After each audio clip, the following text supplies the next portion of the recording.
आज बीवी के हुकूक की बात होती है और दुनिया कहती है कि हमने ख़वातीन को हुकूक दिए। मैं कहता हूँ कायनात में इसकी कोई दूसरी मिसाल ला के दिखाओ। जब हज़रत खदीजतुल कुबरा का आखिरी वक्त आया, उन्होंने हज़रत सैयदा फ़ातिमा से कहा, जाओ अपने बाप से चादर रहमत मांग के लाओ। वो हाजिर खिदमत हुई तो हुजूर ने फरमाया कि फ़ातिमा अपनी माँ से पूछो चादर क्या करनी है। तो वो पूछने आई तो हुजूर भी पीछे आ गए। तो सैयदा खदीजा रज़ी अल्लाह तआला अन्हा ने कहा, हुजूर मेरे बदन पर बुखार की जो हालत है, मुझे लगता है ये बुखार जानलेवा साबित होगा। मैंने चादर इसलिए मंगवाई है कि इस चादर से मुझे कफन दिया जाए। अंधेरों में बैठ के अकीदे ना बनाया करो, अकीदे वही रखा करो जो नबी के घर वालों के। सैयदा आमिना का अकीदा यह है कि हुजूर के बदन से छुई हुई चादर कफन के लिए मिल जाए तो बख्शिश की जमानत है। तो कहा हुजूर मैं चादर इसलिए मांगी। हज़रत खदीजा ने कहा इसलिए कि इस चादर से मुझे कफन दिया जाए।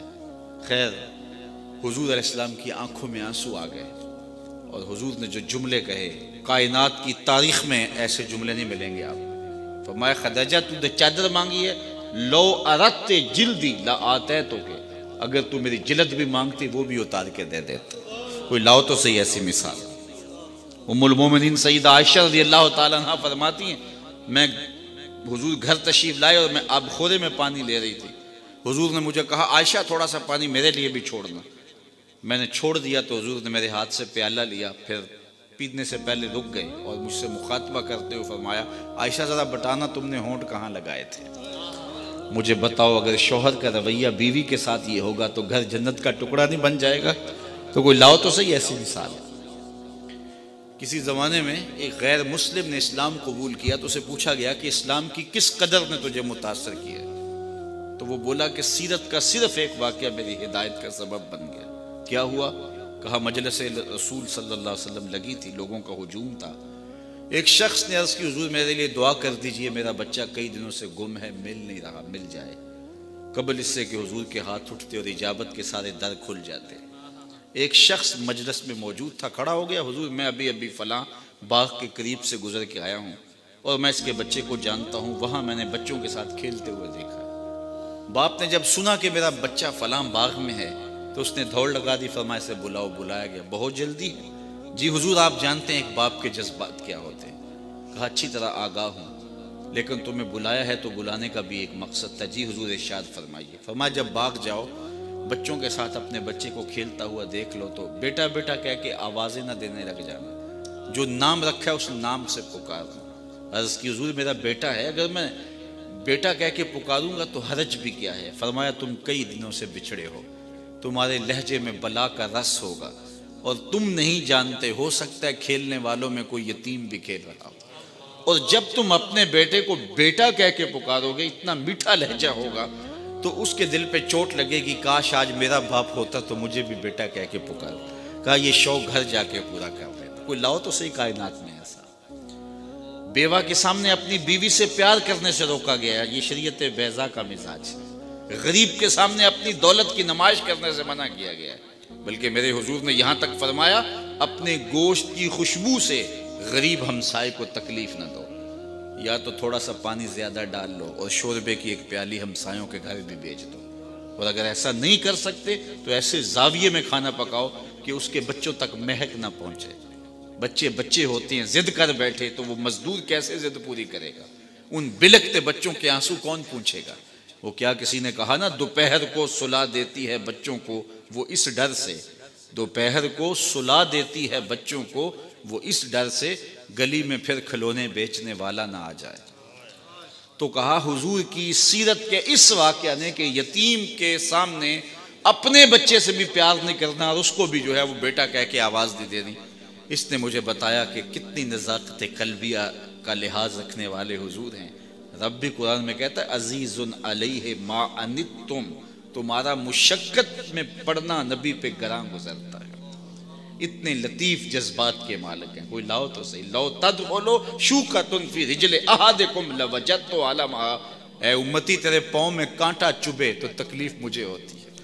मुब्तलाए दर्द हो कोई उज़्व रोती है आँख, किस कदर हम दर्द सारे जिस्म की होती है आँख। एक खातून थी जिसका तवाज़ुन अक्ल ठीक नहीं था। एक दिन हुजूर मेंबर पे तशरीफ़ फरमा थे, वो दरवाजे पे आई और हुजूर को इशारा किया कि मेरी बात सुनो। हुजूर उठ के दरवाजे पे चले गए। मुझे माफ़ करना, ये जो पीरी मुरीदी का हमारे यहाँ कल्चर है, ये नबवी मिजाज से टकराता है। आज पीर बुत बन के बैठा हुआ होता है, उसका स्टेटस नहीं देखा जाता। रसूलुल्लाह से बड़ा स्टेटस किसका हो सकता है?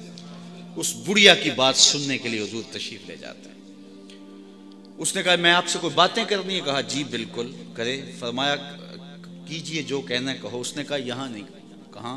कहा कि आप बाहर खुली जगह पे तशरीफ ले जाएं, मैं वहाँ आपसे कोई बातें करें। हुजूर वहाँ चले गए। कड़कती धूप, अरब का मौसम, और उस औरत का तवाज़ुन अक्ली भी ठीक नहीं है। फिर बातें सुनने के लिए जिसको हुजूर मिल जाएं, वो क्या, किसी ने कहा ना, इसी शौक में की हैं तुझसे हजार बातें, इसी शौक में की हैं तुझसे हजार बातें, तेरा हुस्न तेरे हुस्न बयां तक देखूं। तो उसने लंबी बातें की। जब थक हार के खुद जाने लगी तो सहाबा कहते हैं हमें गुस्सा तो बड़ा आ रहा था उस औरत पे, लेकिन कह कुछ नहीं सकते थे। हुजूर खुद ध्यान से सुन रहे थे। जब थक के जाने लगी तो हमने अर्ज की, हुजूर इस औरत का तवाज़ुन अक्ली ठीक नहीं है, लोग इसको देख के रास्ता बदल लेते हैं। जिसके पास खड़ी हो जाती है फिर जान नहीं छोड़ती। आपका वक्त कीमती, बदन नाजुक और कार नबूवत की अहम जिम्मेदारियाँ, आप ऐसी वैसी औरतों की बातें ना सुना करें। तो हुजूर ने फरमाया, उमर, पूरे मदीने में इस बेचारी की कोई नहीं सुनता, मैं भी ना सुनूं। एक तू ही होते हैं मेरी आसां दा सहारा, दस किन्नू करा जे तेनू ना करा याद। तो क्या मैं उस आका का मिलाद ना मनाऊं? यार सारी जिंदगी मिलाद में गुजार दूं, हक के शुक्र फिर भी अदा ना। सवेर को भी मिलाद, शाम को भी मिलाद, दिन को भी मिलाद, रात को भी मिलाद, सारी जिंदगी उस आका के नाम लगा दूं, हक के शुक्र फिर भी अदा ना। हम अपने मिलाद को चंद दिनों तक महदूद न करें, पूरी ज़िंदगी पर फैला लें हुजूर के मिलाद को, और आका की के ग़ुलामी और हुजूर की न्याज़मंदी और हुजूर की नौकरी का हक़ अदा करें। हक़ अदा फ़ी नफ़्से ही हो तो सकता नहीं है, लेकिन अपनी ज़िंदगी सारी उनके नाम लगा दें। जिए तो हुजूर के लिए, मरें तो हुजूर के लिए। ज़िंदगी की एक एक सांस वक्फ़ कर दें हुजूर के लिए। जिनके लब पे रहा उम्मती उम्मती, याद उनकी न भूलो नियाजी कभी। वो कहें उम्मती तू भी कह या नबी, मैं हूँ हाजिर तेरी नौकरी के लिए। अपनी ज़िंदगी की एक एक सांस हुजूर के नाम लगा करके हुजूर अलैहिस्सलाम की ग़ुलामी, हुजूर की नियाज़मंदी और हुजूर की नौकरी इख्तियार करके हम हुजूर अलैहिस्सलाम की रज़ा और हुजूर अलैहिस्सलाम की मोहब्बत और हुजूर का प्यार हासिल कर सकते हैं। मैं एक बात कहा करता हूँ कि ये मीलाद तो अरबी का लफ्ज़ है, इसको उर्दू में योम विलादत कहते हैं और इंग्लिश वाले इसको बर्थडे कहते हैं। तो जब किसी की बर्थडे पे आप जाते हैं तो खाली हाथ जाते हैं या कुछ तोहफा लेके जाते हैं? तो कोई तोहफा तो लेके जाते हैं ना, और तोहफा भी वो लेके जाते हैं जिससे वो खुश हो। बच्चा हो तो खिलौना ले जाते हैं, बड़ा हो तो उसकी मिजाज के मुताबिक वो चीज़ ले जाते हैं। तो हुजूर के मिलाद पे आए हो, फिर कोई हुजूर को भी तोहफा पेश करो, तो तोहफा वो पेश करो जिससे हुजूर खुश होंगे।